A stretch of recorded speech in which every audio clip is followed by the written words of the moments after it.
All right. Hello, everyone. Welcome back to our DNA, Real DNA. We're three men from three generations with no filter.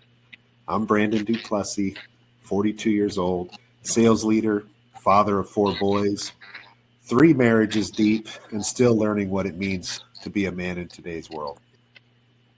My name is Phil Price, owner, a father, grandfather, and a widow, and uh, just still trying to figure it out. With Henry Ford says, whether you're 8 or 80, you quit learning, you die. So keep on learning. Yep, and I'm David Medina. I'm one of the founders of the Creative Collective, and I'm a published author under the name of David Alejandro. And I'm a young guy trying to figure out masculinity in this social media age, and I'm single, so see how it goes. All right. Well, awesome, guys. Well, today we're talking about modern masculinity and what it means to be a man today in 2025, uh, balancing old grit with new school emotions and intelligence, right? It's like this new era of being a man. So let's kind of just look at it from the beginning here. When we were younger, what did it mean or what did it look like to be a man, or what did you think it meant to be a man when you were younger? Yeah, if you go back to my generation, you saw that a lot of the moms stayed home, the dads worked back in those days. So, but that's in the 50s and the 60s. But now it takes the husband and the wife working to make it work, you know. So I had a different vision than what it is today. Mhm. So what was that vision like? What was it as you were growing up watching the males in your family or around you in your neighborhood? What did it seem like to be a man in your mind as a young man? You took care of your family and you were the provider and you made sacrifices is what they did. And it was just a different image because that, a guy could make enough money working a factory job to take care of a family because they were making $10, $11 an hour, which in that day and time, that was a lot of money. And Mhm. it could provide for your family. So a man Yeah, could seem like a man in the sense of a provider, someone taking care of his family, making yeah. sacrifices by, let's say, working hard. Uh, Well, just to give you an example, my wife never worked. She worked in the dealership sometimes, but most of the time she was busy with other things. And my son Gary, that's the way his wife is. you know. And what about you, David? What was, your mindset, or what did you see growing up and kind of shape your idea of what a man was when you were younger?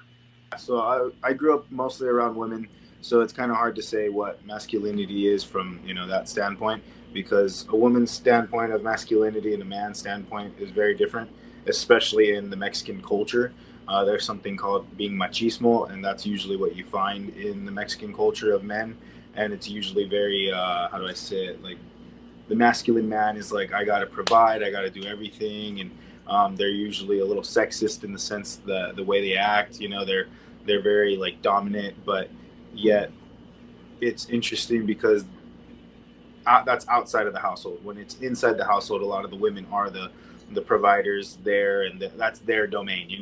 Outside the father's the breadwinner, I guess. Usually, that's at least my culture. But again, I was raised mostly by a single mother, and she did everything. So it's kind of hard to really see what masculinity is at that point from So, that perspective. so would you say part of your perspective is almost through a female filter, right? Like Yes, what they think masculinity was, or what they kind of put out there to you. yes, definitely. That was what affected my personality and my viewpoint on masculinity in general. Yeah.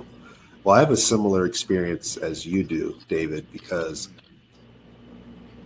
well, I saw the men like Philip was talking about that work hard, provide for their family. The wife, mother stays at home. My grandmother raised my family.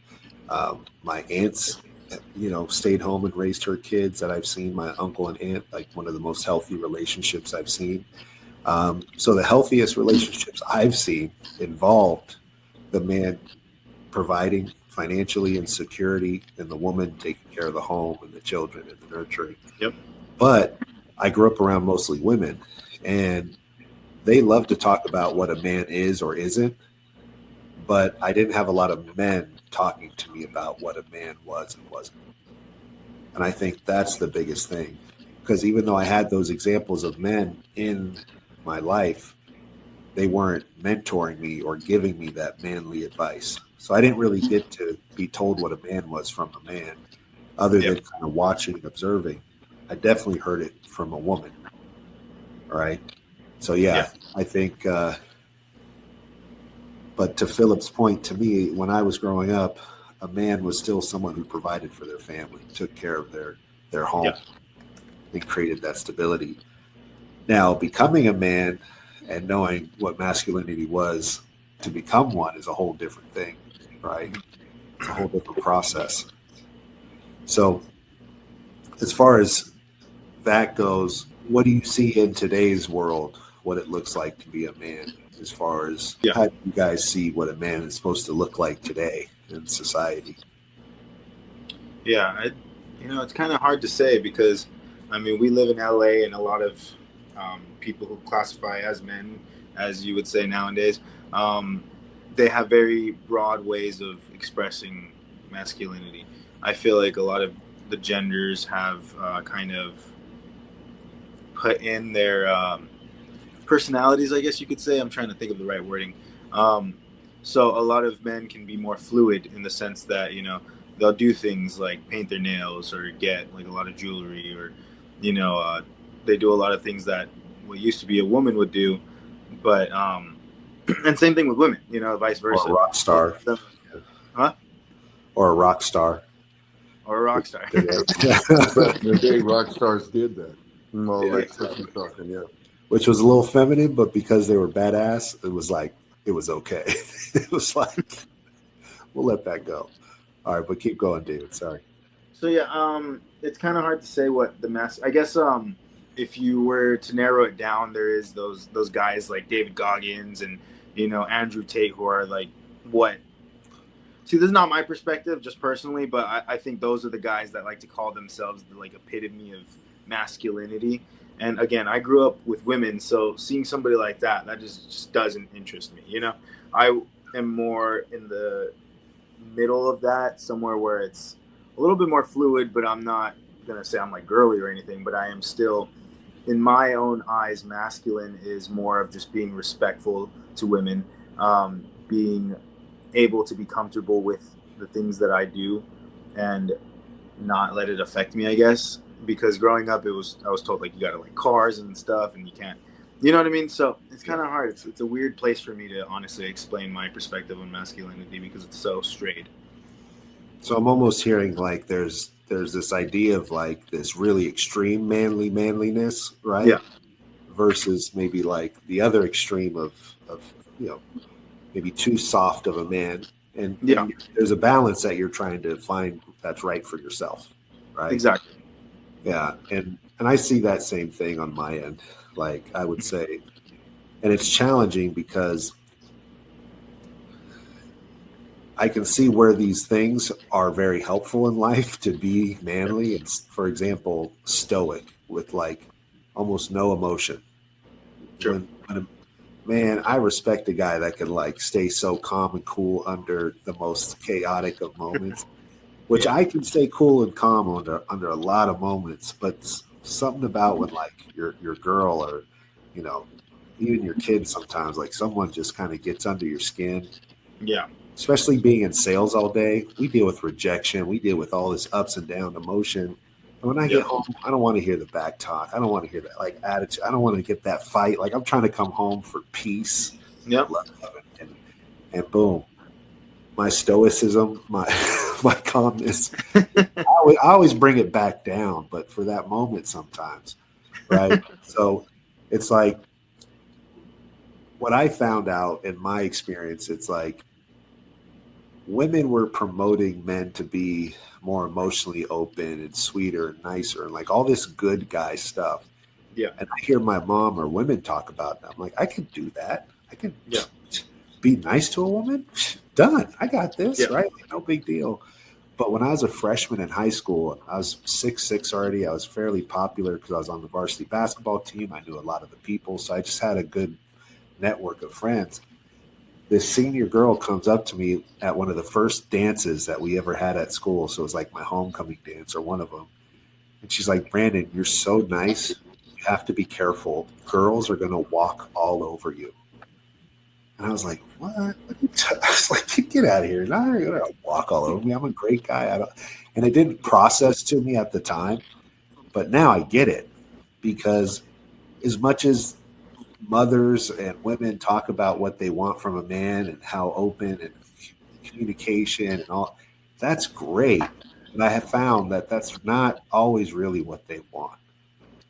They may say they do, but when you give it to them the truth, I was just talking to a buddy of mine and we are trying to figure out the right way to say something to his girl about Yeah. their level of commitment. And it's like, he wanted to be very direct, but I could hear that in the way that he was direct, it was just going to cause a fight. Like, hey, I don't want to get married, let's say, because of this thing. Right. Mm-hmm. And he couldn't just say it that way. And I was like, well, you might have to say it like this. I don't want to do this thing because of this thing. But instead of blaming or pointing it anywhere, you just have to say, hey, I need more respect before something like this happens. And you just have to say what you need. Because if you say anything more than that, it turns into a fight. So it's like I was taught to be a great communicator, open with my feelings, honest about things. But I find women tend to want more of a man who's a little more stoic, a little less aware of his emotions, and a little bit more just stable and secure. When they think of stable, they think of stability as even having no emotion, stable, right? Because if you're up and down sometimes with emotions, happy, down, it's too much for them. That's how they are, maybe. So I've found that I've actually had to do less communicating, a little bit more internalizing, processing, forgiveness. So yeah, what I thought being a man was, as far as like a relationship, being inside of one or many, I found has been completely different for me. What are your thoughts on that, Philip? You're the most seasoned married man. Yeah, I think you have to control your emotions. People that are able to do that get greater success. Because my younger self, I was a lot more emotional than I am now. And it led me to some bad situations with my early dating, for instance. Because you say things that you don't mean, and you just don't have control of yourself. And the more I learned to control my emotions, the more success I had in business too. You know, I think it's part of the. As a man, I know that a lot of times they want us to open up, but then if we tell them too much, they label you weak. I hate to say that, but and Yeah, that's still a and that's problem in America. and that was going to be the question I was going to pose, like to the group next, which was, is you know, is talking about your feelings and being vulnerable seen as weakness, right? And in my opinion, I agree with what Philip said. You start showing your woman too many vulnerability or too many feelings. They don't feel you're stable, which emotionally stable. So it does look like weakness to them. They want to think you're emotionally stable and good. What about you, David? What's your thought On can you repeat the question one more time? Sorry. just on the idea that like expressing your feelings and showing vulnerability to your girl or your partner That's right. is almost viewed as weakness? Honestly, I don't know. I gotta say I disagree only in the sense that, um, to me, it takes a lot to be emotional around somebody, and I'm not very. How do I say? I'm not usually. Mm, I don't know. I can be an emotional person in the sense that I can get angry or I can, be sad, and I think sometimes expressing those emotions is actually strength in the sense that you're actually able to do it, because a lot of people you got to just hide it. A lot of people I know have hid it so long and they kind of just let it build and build until it becomes something Yeah. bigger. When you're just releasing it in smaller increments, then it doesn't become big. And I've never had a problem per se with the women I've dated with that kind of sense of me showing emotion or them thinking I show too much emotion. Um, it's usually the opposite. I kind of get over how much is going on with them, or I'm kind of just not feeling it. I've never had somebody like want to end it That's, because of that. So I don't know. That's a hard one. that's no, I trust me, I definitely know how you feel about the other person. And I think what you're saying kind of goes to prove or support what I was kind of saying with Philip, which is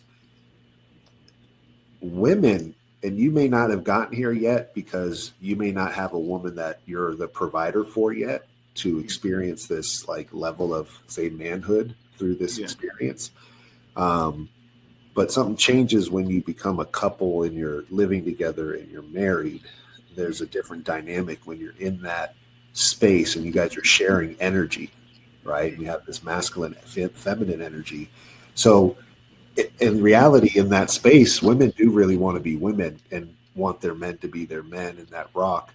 And when you show those vulnerabilities and those sensitivities, they may see that as weakness, but I don't think men see it as weakness to an extent, right? Like if we're all as men talking to each other and I tell you how I'm feeling or you tell me, like we're pretty much all there for each other and we support each other, we get each other. And that's something our women don't necessarily give us all the time. And that's where men do need men to have that kind of communication. Now, there's a certain point where if you're just too much crying and slobbering and you just can't get yourself together, well, yeah, sometimes we need someone to get us, slap us around and check us to get us back on track. Yeah. Because you can't be so chaotic in that place where you can't get back on your own feet. But I think men are a lot more vulnerable and open. We just can't necessarily always show it to females or women, in my opinion. Mm. Right. Um, Especially when you get to that level. Unfortunately, now that's my experience with the kind of environment we've grown up in, where it's mostly females and women that have raised children. Yeah. In my scenario, not enough men were telling me about being a man. They were just working, doing their thing, but there was no advice given or 2 cents or, hey, when you deal with women, this is going to happen, or hey, do this and that. Never, nothing, not one bit. So You know where we got that back in the day at, Brandon? where's When you that? go to the shoe shine parlor or the barber shop. Yeah, The two places. And when I watch some of these comedies and they show the men in the barber shop and talking, my wife do this and blah, blah, blah. That was, being a kid then, to hear these men voicing their opinions about their wives and significant others. But let me tell you, the women they played their role, but they led. My aunts and my mom were women that were super, super strong, but came off as very, very feminine. Mm. Like they made their husbands feel like they were kings. Yeah. My dad got his plate before all us kids, period, in the conversation. right. You didn't go grab no food in that kitchen till dad got his plate, or there was hell to be paid. And That that's the wasn't kind going to of be an stuff enjoyable meal. I'm telling you, that's how I still envision my household in my life. And I am thankful my wife gets to stay home and she gets to raise my kids. So I'm already building my family with the traditions I got to thankfully watch, like Philip's talking about. Yeah. Right. And I remember my grandfather getting fed first, or my uncle getting fed first from his wife, and like just making sure he was taken care of. And you know, I've found in my experience, the women of today kind of have to be taught that, or they kind of resist it. Like, wait, why do I got to do this for you? And it's like, well, you don't have to, but I shouldn't also have to explain this to you. You obviously didn't learn this or pick this up from your side either. So, like with my kids, and I'm glad you said it, Philip, I try whenever I'm around or I have my boys around, like I try to have them around me and I try to talk to them about real stuff and real life and like how life is going to be when they're dating. And so I try to give them that barbershop talk when we can, you know, on the way. So, all right, guys, so let's do this here. What are I want to talk about kind of a little quick fire round here, just some like myth man cards kind of thing. For example, man card, real men don't cry. What do you think, David? Oh, just the opinion. Is that what we're doing? Okay. Yeah.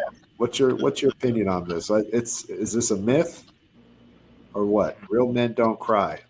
I think I know your answer to this. But Yeah, I mean, I think it's a myth. I mean, I've been through what I was gonna say earlier, but I forgot to add to it was this is the age of therapy. A lot of people my age, all therapists. Everybody's gone through a therapist. Everybody's gone through a psychologist. I've gone through it. It's a way of going through a kind of like a how do I say it? You learn a lot about yourself and your background, and I feel like I know that's kind of pushed away. And, like Philip's generation, for example, I think Brandon, your generation is kind of slivering towards it, kind of not, still avoiding it. hybrid. But our generation is huge on therapy. And something that I've noticed is they always tell you to express your emotions, even if, like, obviously you're not going to see me do it in like a crowd of people, like random people like at work or something, but like there's a time and a place, you know what I mean? And I believe that a man should be able to show their emotions, even if it's by themselves, they should be able to do it because sometimes you just need a release. It's true. What about you, Philip? What's your Well, opinion? in the 50s and 60s, the men had to play this macho role, but they were different when they were with their wives behind closed doors. Right. And the facade was that now what I see, and this is from looking from the outside looking in, um, it looks like the disconnect is women want it to be 50-50, but yet they want to be treated like a queen. And we can't be 50-50, and I'm opening car doors and I'm doing all the things a good gentleman is supposed to do if we're equal, because we're not. I mean, I know that sounds kind of chauvinistic, but we are built differently. We handle emotions differently. I mean, women handle it sometimes a little bit more panicky than men, and vice versa. It could be the same way. Men sometimes handle it worse than women because Yeah. I saw my aunts when there was a problem, and my mom. They were the ones that were always that level, very stable. Um, because you got to understand, being black in America, they had to deal with a lot of BS during the day, and We had to be strong. because prejudice was, they're trying to go back to that. I feel like we're going back to the '60s. They want to take all the history of black people out of the Smithsonian, and he wants to look at every museum and see what stuff they have on black and books that they banned, and all the books that have been banned were black authors. So it's they're trying to go back to the '60s is what I see, Mm-hmm. because in the '60s it was totally. I mean, every day on TV you saw violence, you saw uh, something bad was happening somewhere in the South, people getting hung. It was it's, it was bad. That's all I can say. It was terrible. You know. So So, hopefully we so don't go back there. That's what I'm praying, that my kids get to see the America I saw, because it did change. They had Yeah. the same prejudice, but They didn't just come up to people and say the N word to them. They just didn't do that. They might have thought it, but they wouldn't say it out loud. I But thought it. now they're getting bold enough to go up to people and say that, Yep. and that's been in the last 10 years. So getting back to just the idea of masculinity back then, you would say you saw men being much stronger in their day to day on the outside, but still softening up to their families and homes and women. But for the most part, it was maybe They more. were very quiet men back then. They'd come home, they'd be tired, they'd take a bath or they'd relax a little bit and they'd have dinner. But it was pretty normal for us to eat together. Yeah. During the week and on the weekends. We'd always have, Saturday dinner, Sunday dinner, that kind of stuff. It was, Yeah. I think So they didn't show their emotions outwardly. yeah. Okay. So 'Cause that was I kind of grew up in like more of what you're saying, Philip. They didn't really show their emotion outwardly at all, in a sense. Like I used to say, I love you all the time to my mom, and it's kind of like family. So when I get off the phone, love you, bye. Like I still Yeah. with my way that way with my kids and everything. So I would always one of my uncles wasn't around as much when I was younger, but started coming around more. And I'd say love you when I leave. And he's like, you don't always have to say I love you, or you don't always have to give me a hug. Or it was like one of those types of things. Like I'd either Yeah. hug him goodbye, and he's like, you don't have to do that. And I was like, oh, that's kind of interesting because again, the men in my family, it was kind of like more taboo to show that affection or that emotion, especially when I Yeah. was younger, 8, 9, 10 kind of thing. But with the women, it was like show your emotion. So for me, I think it's like at the home, you're watching a little American Idol or AGT, you find a emotional story that you hear and it like touches your heart, tears of joy or sad, I that's okay. I'll toughen, I'll let a tear come out. But like if I get hurt, you're not going to see me start crying, for example. Right. And it's like, if I saw someone just break down into tears when they started crying, I might just kind of laugh, which is fucked up, but sorry. But like, I love my wife, but she, for example, is more of a feminine, like a girl. Like if she gets hurt, naturally she's like in tears, and I console her and I hug her and I'm there for her. But I couldn't imagine that for like myself or boys. My toe the other day, I stubbed and literally like my toe went like this to the side. And I just looked down and I was like, oh, like I felt the pain. I was like, I cursed a little bit, but I didn't see myself crying, for example. So, if my boys cry, it's okay to cry, but at the same time, there's a point where it's also like you got to toughen up sometimes too, because you got to be able to stay calm in face of adversity in general, right? And if you're crying or you're too emotional, it's kind of hard to. Sometimes you got to pull yourself together, type of thing. So yeah, I think there's kind of like you said, David. There's a balance these Yeah. days. It's trying to find the right time and place to cry. Exactly. All right, so I want to do one more of these myths here. I like these ones here. Okay, let me find the next one. Sorry, guys. Man, this one's tough. All right. If you're not making the most money, you're not the man of the house.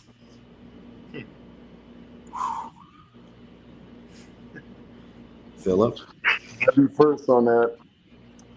Do yourself a favor and go on a dating app and see what the women want. And it's must be financially healed, emotionally healed.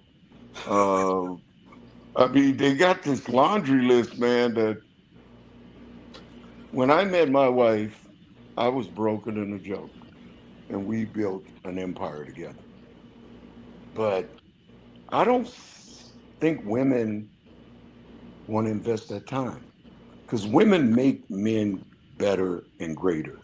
If you look up and marry the right woman, the greatness that's within you will come out. Will come out. And My how old wife were you brought that guys up. when you met? How old were you guys when you met? I was 31 and she was 26. Okay, it's good. I was 29 and she was 23. Okay. And we lived together for about 2 years, and we got married when I was 30. 31. 31, I think, is when I got married. So you started building And in your mid-20s building, yes. between the two of you. But I didn't have anything until my 30s. In my 30s is when my life changed, when I met my wife. And what a lot of people don't realize, if they get the right partnership, it's an unbreakable bond, and you can go to the moon. But you I don't see. That's where I think the disconnect is today. Am I wrong or right? Am I missing something here? Would you? Because I don't think I'd have got chosen today in the day's market. If you didn't have the money already, Right. well, I think there's some women you, out there who do it, but I don't think the majority are doing that. I think you found a woman at an age where she was more willing to help a man become a man and be in a relationship. And that's why I asked that question, because I think for a lot of people, it is wise to look for someone in your 20s or someone to build with, because a lot of people are staying single in their 30s to their 40s. And then, yeah, by the time you're dating someone in your 30s and 40s, you do kind of want them already worked on and already, it's like they don't want to go backwards to their 20s and restart with some guy and raise somebody, right? But a younger woman might be open to that experience. And I could be wrong, but I know a lot of women that are over a certain age want a man that's financially able to provide. So in my opinion, as far as that myth that if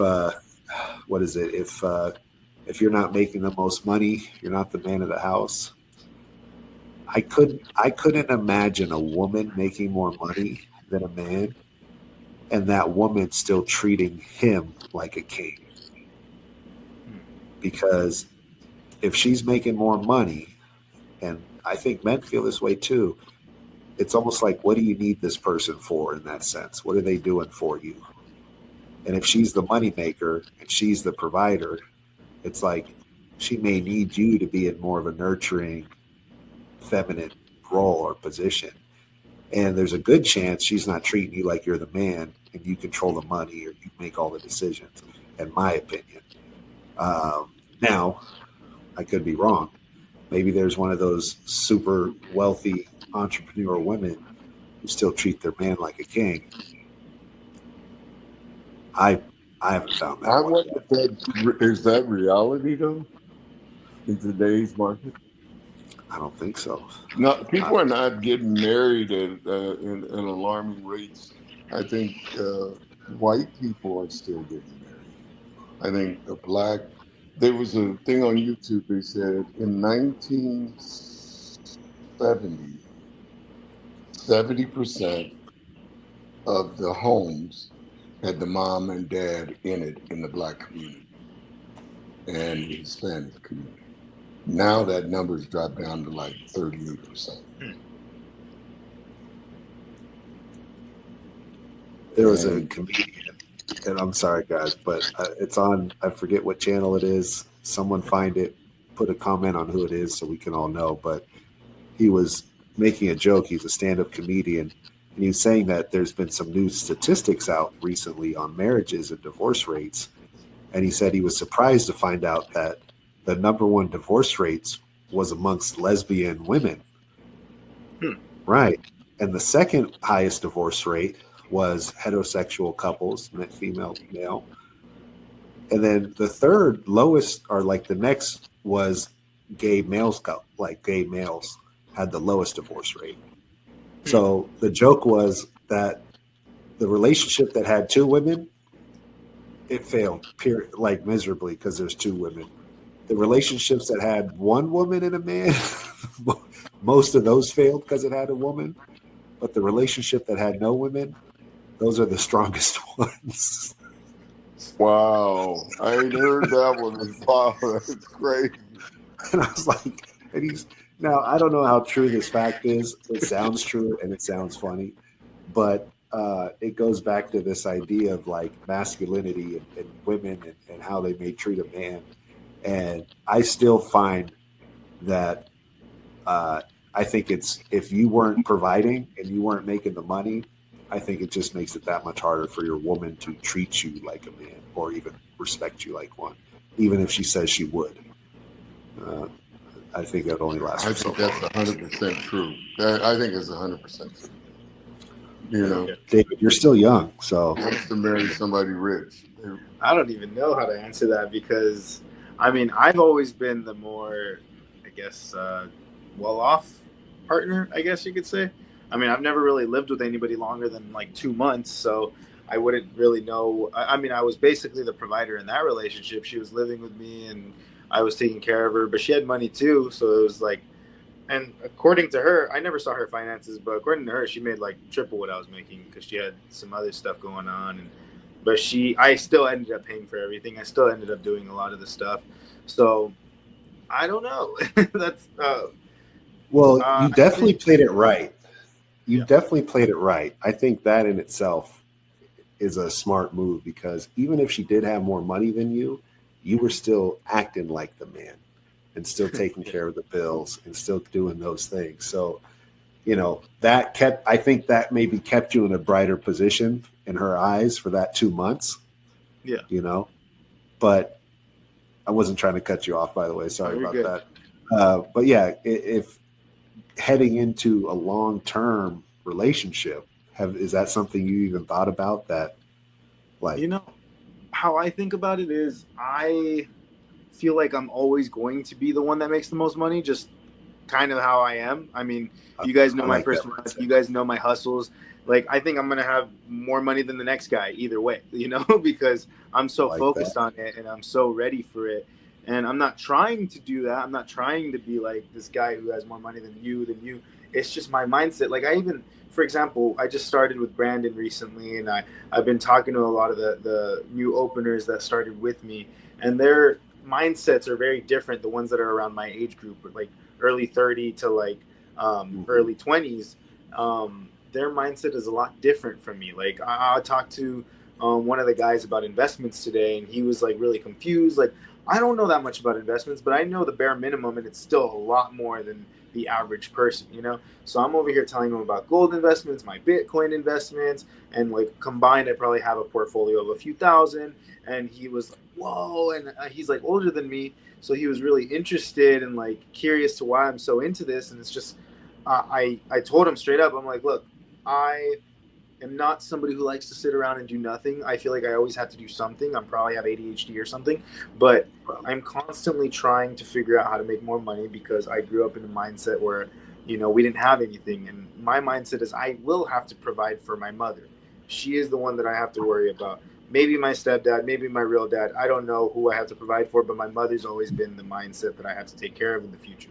And in that mindset, that means I'm also going to be probably taking care of my wife.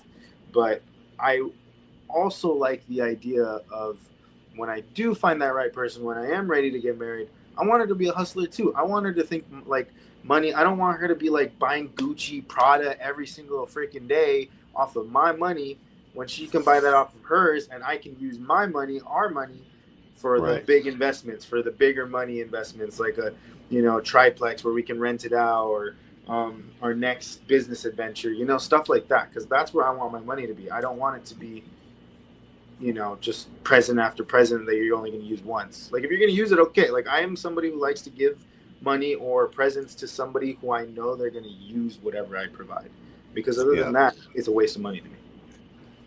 Yeah, and it's good that you recognize what you want, because you can find someone that's a hustler like you, right? And as you go out and date and you go into the dating world now, just from my 2 cents and experience, I would say you might need someone that supports your hustle and supports you in all the ways you need to maximize your benefit, right? Like, I remember one time when I was on the dating apps, there was this girl who said like, "Oh, I helped my man go from making 60,000 a year to 250,000 a year because I took care of him. I made sure this and boom, boom, boom, boom, boom." And like, at first I was kind of like, this girl is just trying to find someone with money, and like she just wants someone that's going to take care of her kid now, and she's claiming she could treat you like a king. But reality is, it's kind of a dope scenario. You want someone that's like, if you're a moneymaker and you have this vision, kind of like Philip saying, the right woman behind you will help you support that. Yeah. But you also make someone that's also entrepreneur, has their own business, and you guys are like growing together. So you never know how you might find that right hustler for you. But, it definitely sounds like, and in my opinion, one of the masculine things you're talking about is your mindset of growth, right? Like you don't even think about it because I know I'm going to get mine. I'm going to be the man. I'm going to take care of stuff. I'm going to like take care of my mom. And I think that in itself is one of those masculine qualities that a woman wants to know you have inside of you, right? Like that you have that drive to. So even if she is making more money than you, but you have that drive behind you and you're acting like the man because of how you're presenting yourself and how you think, that will make her treat you like the man because you are the man, no matter what your income is. Like you are that. So that's valid. All right. Well, good. That was a good conversation. So let's hear from a listener. It's always my favorite topic here at the end. Let's see what he says here. He says, "I'm a 32-year-old guy, married with one kid. I grew up with a dad who was tough as nails, but never told me he loved me. I want to be affectionate with my son, but I'm worried he'll grow up soft." Interesting. "How do I show love without losing that toughness I think he'll need in life?" That's a good question. Oh, you're muffled, Phil. That's a good question. Think on that. I mean, there you go. What do you guys think on that? What do you guys think on that? I don't have a number. Yeah, I guess I'll start. I think that, how do I say it? I think parents should be more affectionate. I think that they should be allowed to. I mean, my mom was very affectionate. My dad was around when he wanted to be, and he wasn't super affectionate. I wouldn't say that, but he would tell me he loved me. He would give me a hug, and like we give kisses on the cheek in my family. Like everybody in my family. I don't know if that's a Mexican thing or that's just a thing that our family does. But it's a culture thing. So we hug and give each other kisses on the cheek, and my dad always did that. He always said, "I loved you." So it was never more than that, I guess. I don't, not that I can think of. I mean, his affection was hanging out with me and going to the movies whenever we did. But I think kids need affection no matter what. I think if you're a kid, and then once you're the age of like an adult or a young, like a middle-aged teenager, maybe you kind of start understanding what you want more. Maybe at that point you just ask your kid, "What do you want?" But before that, kids want the affection. I can't think of one kid that doesn't like affection. Like I go to my godson and I'll give him a hug and I'll tell him good job on something or something like that, and he loves it. Yeah. Like he doesn't get enough. So I don't know. Yeah. I think that's still great advice, and I kind of piggyback off that because I do have 4 kids and I've raised 2 of them so far, 19, 17, and I got younger. But there's a balance, especially when they're younger. Showing them that love and support. I do believe it's important that they get that nurturing and security from their mother too. And I think there's a important part of play when you can allow, and I don't know, listener, if you're married and your wife gets to stay home or if your wife works, but being able to provide that security for him as a young child growing up, I think it makes a difference having a mother in the home versus like listening to the psychologists talk about sending kids to school at 6 months or 12 months or a year and a half. It's like you're literally just throwing them in the pit and they got to like emotionally go through it and they're crying and freaking out. It's like we just have to tell them to suck it up and it's okay. And it's like it creates this disconnect. So My first thought is, if you can, definitely, have your wife be there for that nurturing and support for your son, period, especially in the young ages. But as a man, he's going to look for you to be a man in a lot of different ways. And you get to show him that in different times and at different places. Um, you being a man to tell him you love him and give him a hug is showing you how strong you are emotionally for him as a father, right? And you're going to have to be strong for him as a father in different areas of his life as he grows in that area. For example, if my kid falls and he gets hurt, I don't run over and pick him up and take care of him right away. My wife would. She wants to. That's her first instinct. Obviously, if there's no blood or anything, like I'm talking, he just fell and scraped his knee, or he fell and just, scared himself. Let him cry. Let him emotionally go through it. If he comes up to me, that's different, right? Because if he needs me, he needs help, then I'll be there to see what I can do. But I don't baby him. I talk him through it. I ask him where it hurts. I ask him if he's okay. And I put him back down. And he keeps moving on, right? So I didn't baby him. Most of the time now when he falls or gets hurt, he like shakes it off and he keeps moving. He doesn't even come up to me. So there's certain ways you're going to teach your son how to be a man and focus on that when you have that opportunity. But and always still show your son love and affection and tell him he's important to you. Because every kid wants that from their parent, period. So that's my Well, I always tell my sons and my daughter, like before I hang up, I say I love you, because I wonder if that's the last conversation we had. That's you never know. the thing they remember, you know. Yeah. And I share, like, this weekend I'm going to see my oldest son because for my birthday he wanted to get me a place on the water, and I'm gonna go down there and see my grandkids and hang out with them for the weekend. And they're excited and I'm excited, you know. Yeah. So I think you got to show emotions, though. I think to summarize what we've both all of us said, there's not one shoe size that fits all. No. Wow. We're all different people, and we all have different ways we want to do it. And Yeah. there's no way you can go through a therapist or anybody and they give you a one way that's going to work 100% of the time. Because the kids are different, the people are different, you know? Mm-hmm. Yeah. Yeah. Yeah. Well, I I think you got agree. to show emotion. Yes. Yeah, I agree. So hopefully that helps, listener. Keep showing your kid love. Teach him how to be a man and being in his life as a man is already going to be putting him in a better place than if you weren't there for him in the first place. So the fact that you even care and that you want to be there for your son is the right answer. So masculinity is not dead; it's evolving. And the best thing we can do is pass down a version of manhood that's both strong and compassionate, right? So, listeners, anyone there, if you have your own idea of masculinity, please spotlight it, write us a message, ask us a question. I encourage comments on masculinity, whatever you may think it is, or any comments there on us. But thank you for rocking with us today on our DNA. Check in with us next week as we talk about the cost of being a provider, the pressure on men to provide for their families, and kind of what that really feels like. Because only men probably really know that true feeling of what it means to be a provider, as we should, and the pressures of that. So join in with us next week. If you're listening, thank you, and have a great day and even better tomorrow.